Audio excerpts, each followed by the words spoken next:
Hello everybody and welcome. Now it's Guy Fawkes, so we're going to be sparkly and we're going to be sparky. Now this is an article from CIO.com, chiefinformationofficer.com, which I look at a lot. Now there's a picture of a CIO there, looks a little bit like Prince Andrew. He's gazing at the challenge, going, oh no, what am I going to do? Maybe actually is Prince Andrew, but never mind that. CIOs have a huge challenge, and their teams, all the project managers, all the business analysts, all the architects, all the business organisational people, a huge challenge going on their plates. I'm going to give you a bit of a view into this world. This is the talk I'm going to give you in the next 20 minutes, and I hope that you will come out of here with a bit of renewed optimism that being a CIO or being part of the CIO's team is not a doomed role, not at all. Now have a look at this. Just have a read, please. Pretty bad, isn't it? Now I'm not saying that you people are failing at 70%. But that is a global surveyed average. And that just underpins what I said about this huge challenge.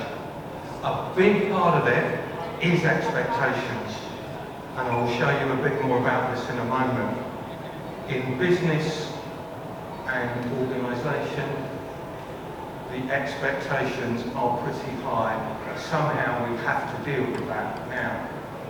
Why has it been 70% for the last 40 blooming years? Well, there's lots of reasons, but I'll tell you one big reason. There's been no specifically value-focused method approach for the totality, right? I'll show you more about this in a minute. I'm talking all that stuff that the CIO's team does, all that analysis, process work, culture, organisation, the totality. You've got all these bits and pieces and they don't quite fit together. No wonder being a CIO is a big challenge. And what is there is not particularly well integrated, and it does not focus relentlessly on business value. Surprise, surprise, I have developed a framework for doing just this, and it goes a long, long way back. So how do we get there? Well, we use a holistic, specific, macro-micro connected.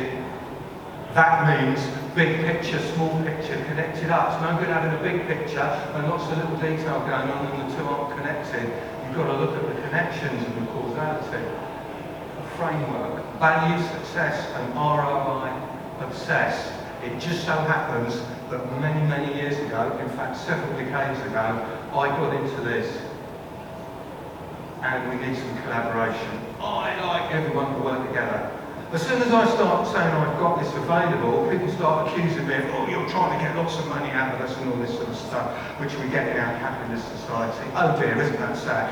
No, I'm trying to give you value and all of us value, and if we give all the people we work with value, our economy and our society will work better, and then perhaps the government, whoever they blooming well are, will stop whittling on about GDP, which is a bit of a pale shadow of a measure of our well-being.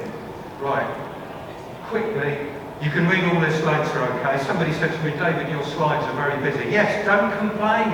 You're getting all this extra information and you can look at them later. These will be on my website in a few days' time, right?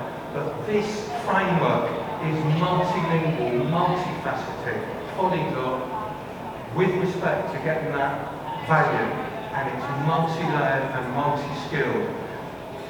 That is because, I'll show you a little bit of my biography, I just happen to have been almost everywhere, in almost all the right places, to get this holistic head on me, and that's where this has come from. Right. I've been kicking this off this autumn because I'm fed up with, well, I'm not fed up, I'm very optimistic, but, you know, I want to see us move on from this. I kicked this off a few weeks ago. This is my 70% fail to 70+ succeed initiative. And you lovely people are going to be part of that as from now. We're going on a journey, right? Are you ready?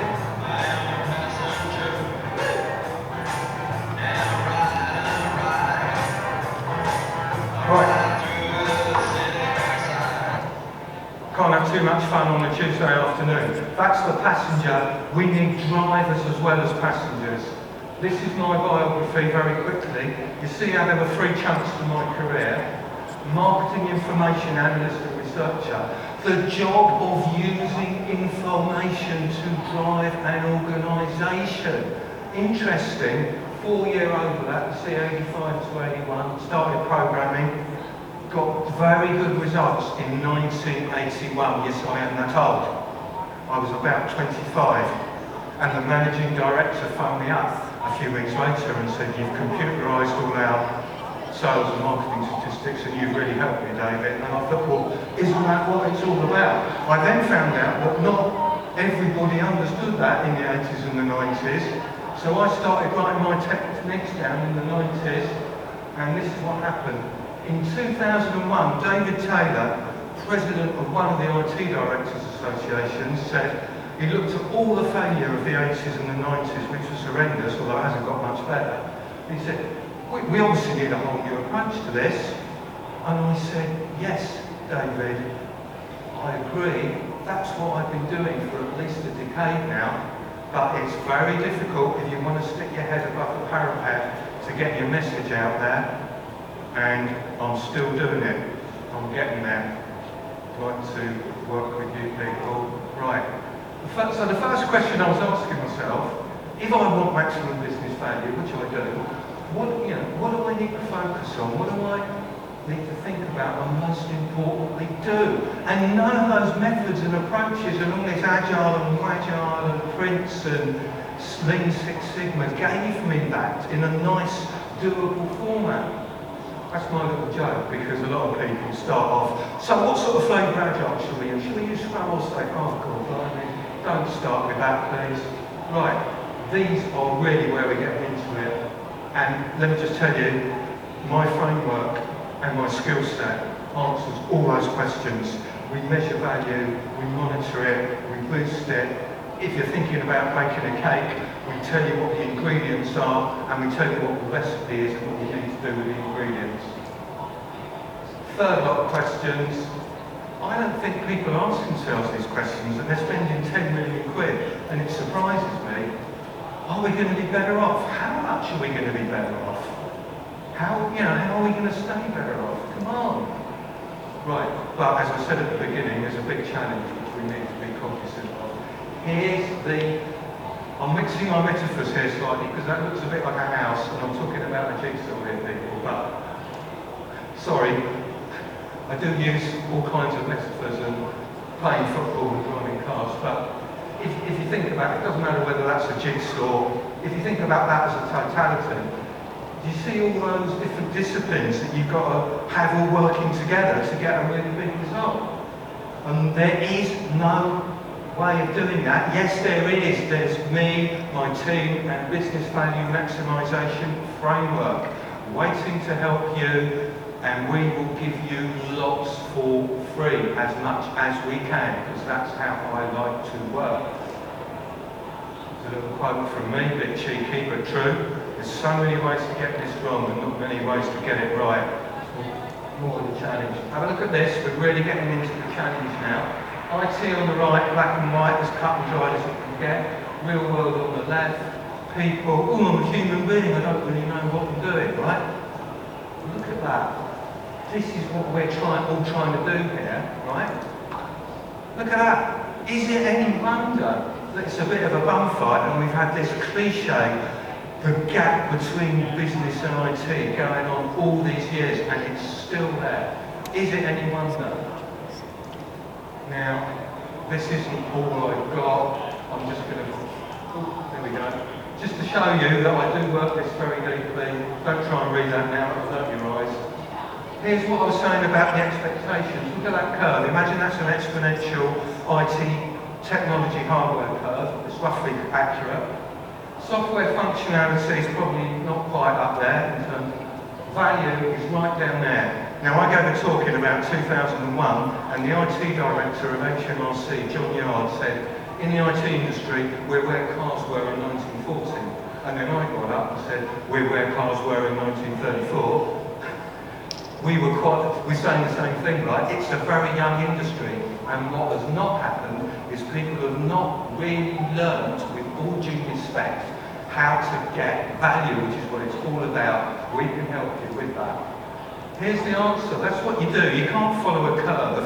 You can't, people who are doing Agile think it'll be great if they roll out code every 5 minutes. No, it won't. The business user community doesn't want that, and anyway, you can't follow a curve. It's a bit like digitisation itself. You take analogue and turn it into steps, right? Those blue lines with the little blue dots and the pink arrows tell you the decision you need to make, whether it's a 2-year waterfall project or a 2-hour bit of Agile fix, right? Right, now, if we're going to all go on this journey, we're going to have to really work together, so let's go.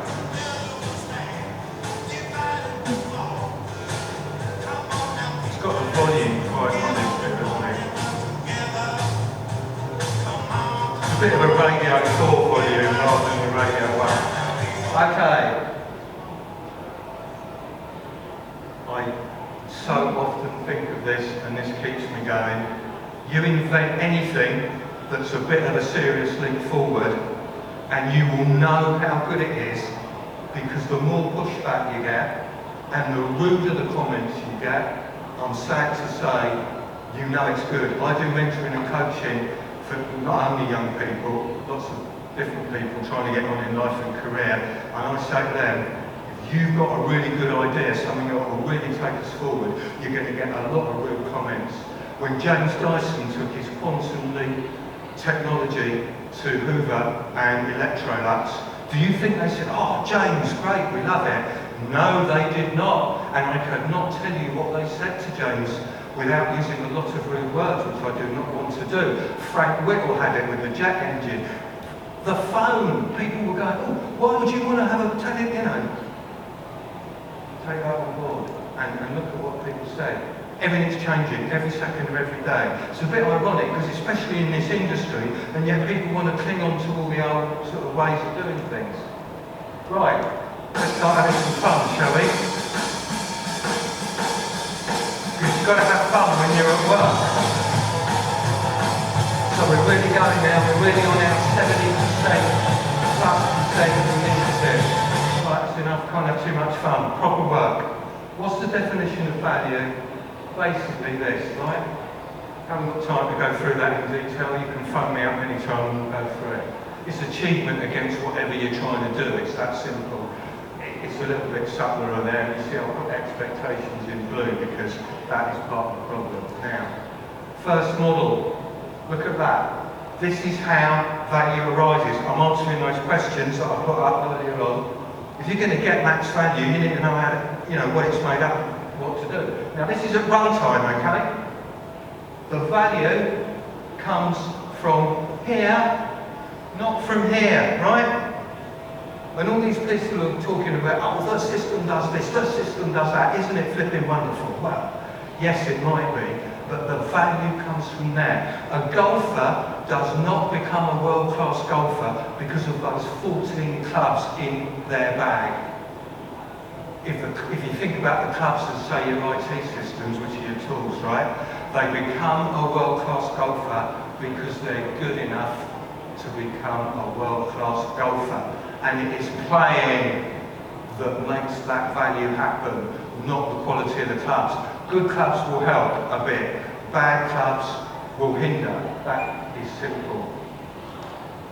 That's called the value delivery model. These are the ingredients. I was talking about a value cake. I can't go through this now, but this is all on my website, and I will talk about this, surprise, surprise, at any time if you would like to. Down the middle there, you've got your business process, your manual, your IT functionality. It is the functionality of any IT system that brings the value. All those mega layers of technology that sit underneath it that go all the way down to the hardware are just what Frederick Hertzberg will call a hygiene. It has to flipping work. Too often I've seen functional definition as another line on the project manager's plan that it just wants to tick off. That's where the big value comes, because you put your humans together with what they want to do. Right, let's keep rolling. That is the value delivery model up the other way. At design time, you go the other way. There's your value at the bottom. That's what we want to achieve. What processes do we need to achieve that? Blah, blah, blah. You see how it goes the other way? Value conception and design model. Now, I'm just showing you this, right? That is a more sophisticated version of what I just showed you. And I'm just showing you so that you can see this exists. You will recognise some of those names, some you will not, because to my way of thinking, there were some layers missing, some pieces of the jigsaw missing, so I put them in there. Right. Some of you will know this, but Peter Drucker was a very upfront, well-known business guru. You can only manage what you can measure, yeah. So, in BVMF, my business value maximisation framework, so much of it is about estimating value, monitoring it. Are we getting it? Are we not getting it? Why are we not getting it? And all that. And right down at the bottom there, you can see there's about 100 models and 500 techniques, because I've been working on this a long time, and I think we need something better. So. We've got an equation. Those are the ingredients of value. The performance of the business process as helped by IT functionality, supported by IT technicality, blah, blah, blah. Now I've got a numeric version of that, which tells you all kinds of really critical things about your limits, about what is a hygiene, what can you really get value from, how easy it is to really bring your business or organisation to its knees if your IT is wrong. Yeah, numerics. Now, there's a couple of examples here, I'm not going to go through these, but these two examples, these are situations that I sorted out with my framework and skills. They were both business and IT, really not getting on. Big mess. I got asked to go and fix these, and it worked very well. I was very nice to everyone. I showed them some pictures. I said, we're all here to get this sorted. What I was able to do, which a lot of other people can't do, I was able to show them the structures and the layers of what we're doing, which traditional IT methods do not give you. So it's a bit hit and miss whether it's going to work and you're going to get value. This is someone I trained a couple of years ago, and she now puts BVMS after her name. Her career is going superbly well, and she said, BVMF is extreme common sense. I wished I'd known about it years ago. That was a very nice thing to say. I don't need to sell my own framework when I've got nice people like that giving an objective view. So, what's your top challenge? There's no Q&A after this talk. If you come out there to I1 or I2 at the end of Innovation Alley, you can ask questions. Thank you very much for listening. You've been a very nice audience, small but nice. I'm just going to play out now with a little bit of fun. I'm going to get you to vote now, there's not too many of you. You've got a choice between Led Zeppelin or Canned Pig. Right, all those for Canned Pig. Anyone? No, no one. What's Canned Pig? Led Zeppelin. Right, okay, here we go.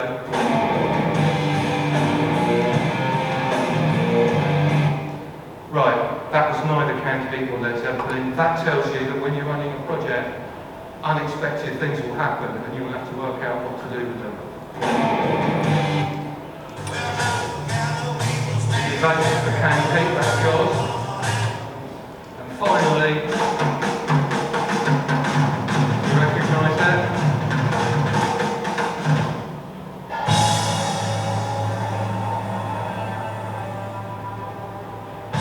Thank you so much for listening. I hope you enjoyed it.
future.